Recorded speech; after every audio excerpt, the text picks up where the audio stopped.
Reforma íntima sem martírio. Autotransformação com leveza e esperança.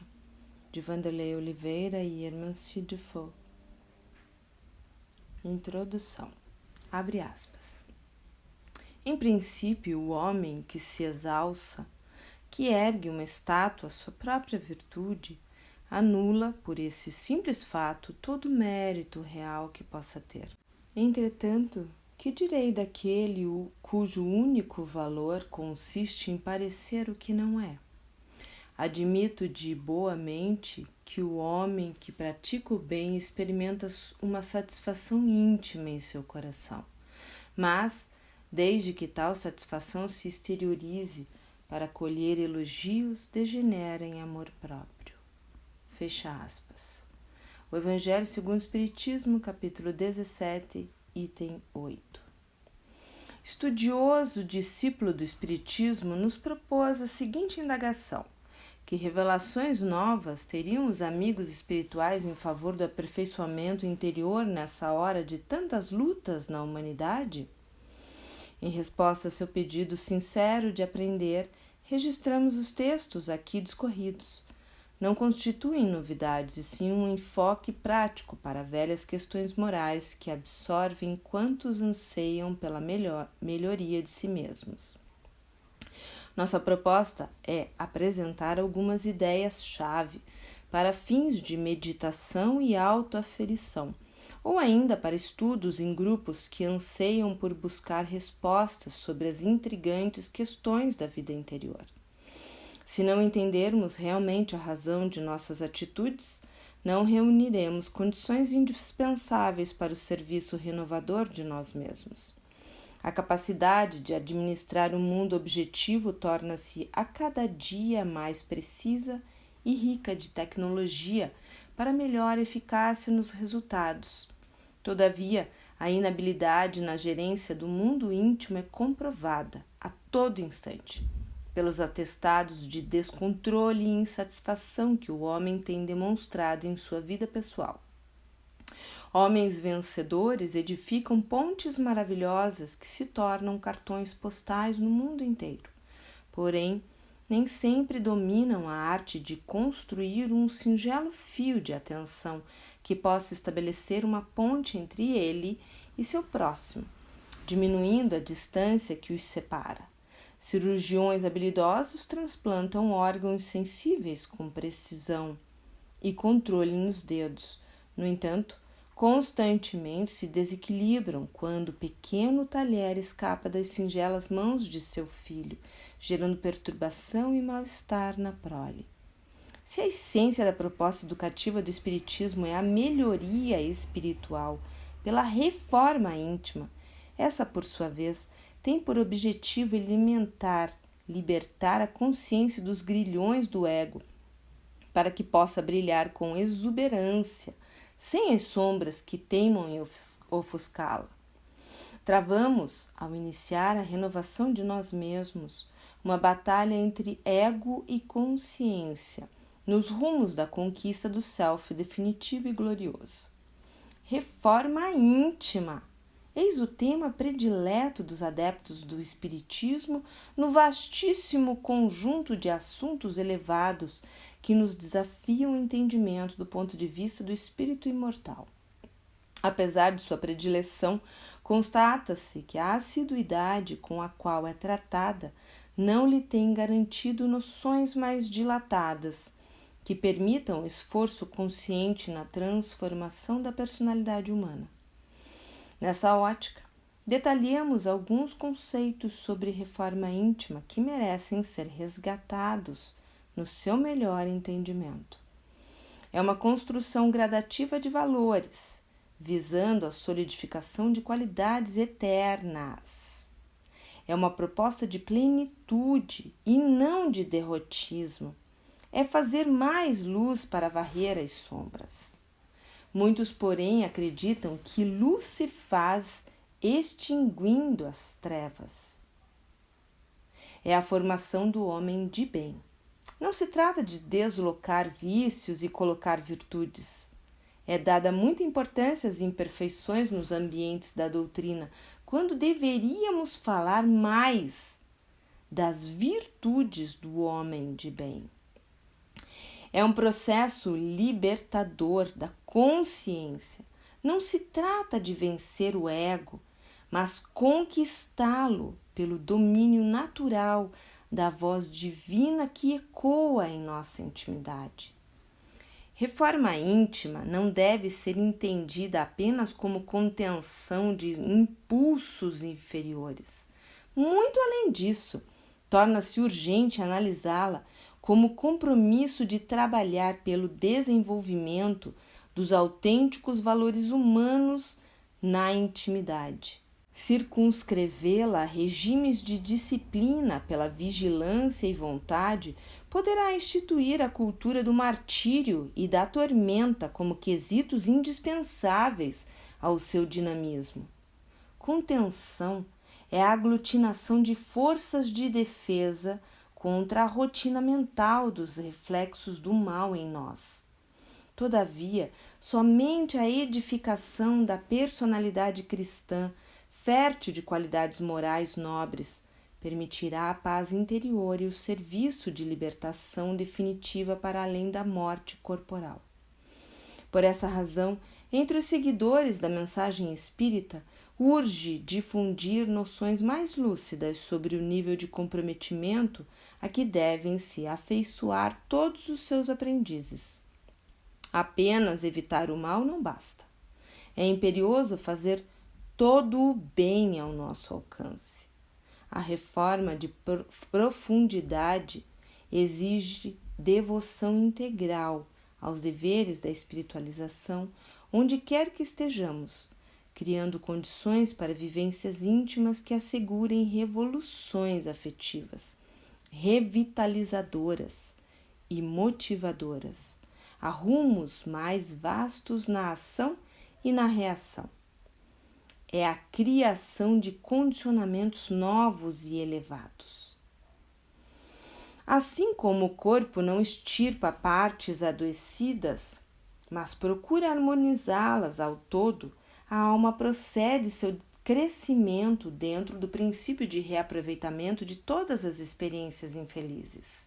Quem busca o autoaprimoramento tem como primeiro desafio o encontro consigo mesmo. A ausência de ideias claras a nosso respeito constitui pesado ônus a ser superado, o qual tem levado corações sinceros e bem-intencionados a dolorosos conflitos mentais com a melhora individual, instaurando um doloroso processo de martírio a si mesmo. Não existe reforma íntima sem dor, razão pela qual será oportuno discernir quais são as dores do crescimento e quais são as que decorrem de nossa incapacidade de lidar com as forças ignoradas da vida subjetiva em nós mesmos. A distinção entre ambas tornará nosso programa de melhoria pessoal um tanto mais eficaz e menos doloroso. Fala-se muito do homem velho e quase nada sobre como consolidar o homem novo. Dominados pelo mau hábito de destacar suas doenças espirituais, criou-se um sistema neurótico de supervalorização das imperfeições morais, que tem conduzido muitos espiritistas à condição de autênticos hipocondríacos da alma. Conter o mal é parte do processo transformador. Construir o bem é a etapa nova que nos aguarda. Bem além de controle, educação.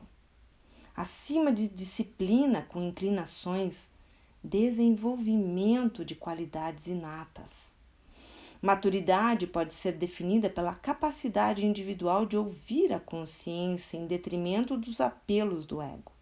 Quanto mais fizermos isso, mais seremos maduros e libertos.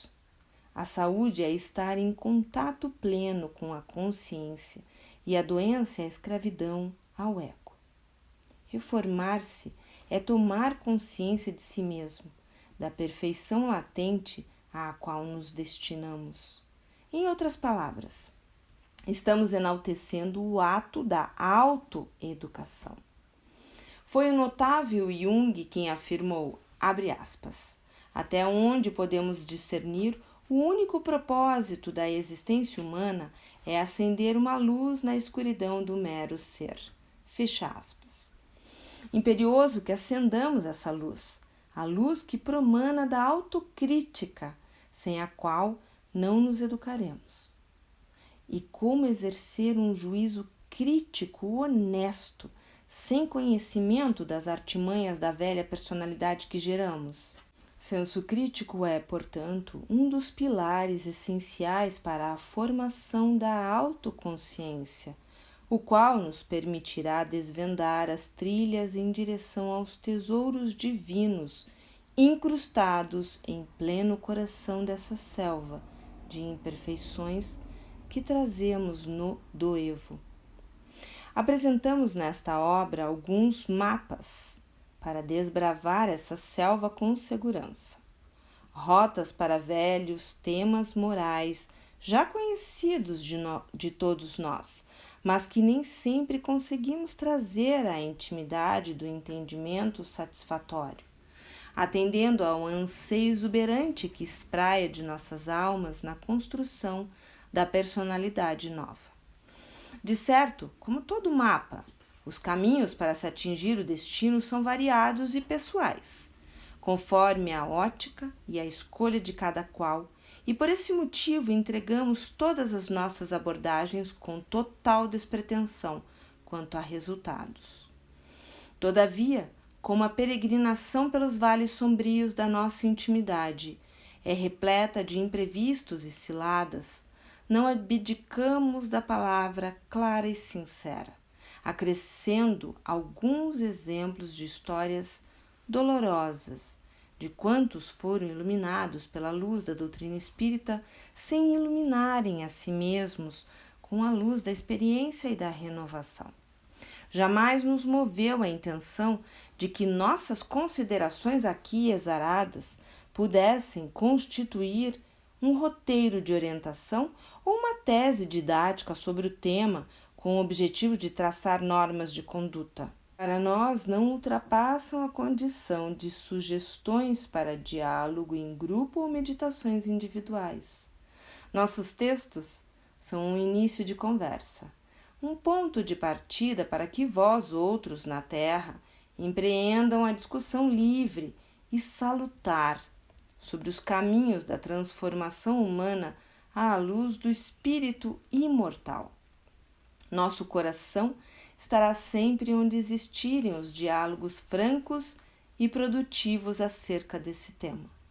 Sem pessimismo algum, mensurar a condição pessoal sem conhecimento pleno das histórias contidas em nossas fichas reencarnatórias é quase sempre proceder a uma análise míope das condições espirituais autênticas que cercam nosso trajeto nos milênios. Por isso, palpitam muitas ilusões no terreno da nossa luta reeducativa, no plano físico ou fora dele. Abre aspas. Em princípio, o homem que se exalça, que ergue uma estátua à sua própria virtude, anula por esse simples fato todo o mérito real que possa ter. Fecha aspas. Nossas reflexões destinam-se a uma autoavaliação. Sem uma incursão sincera no nosso mundo interior, a fim de aquilatar o que somos e não somos, corremos o severo risco de repetir as múltiplas histórias que temos acompanhado por aqui na vida imortal, na qual o coração bafejado pelas concepções doutrinárias acalenta uma miragem de si mesmo para além de suas reais proporções, tendo de se olhar sem refúgios no espelho da imortalidade, amargando o doloroso processo de desilusão. Buscamos nossa inspiração em o Evangelho segundo o Espiritismo, repositório ético para a felicidade humana e incomparável manancial de inspiração superior, no qual encontramos inesgotável fonte de instrução e consolo dos bondosos guias da verdade, em favor dos roteiros dos homens ante suas provas e expiações. Consideremo-lo como sendo um receituário moral para todas as necessidades humanas na Terra. Entregamos nossos apontamentos com alegria aos leitores e amigos, esperançosa de que a celeste misericórdia multiplique nossas migalhas de amor, saciando a fome da alma com bênçãos de paz e estímulo na aquisição da consciência de si mesmo. Afetuosamente, Hermance Dufour, Belo Horizonte, 16 de fevereiro de 2003.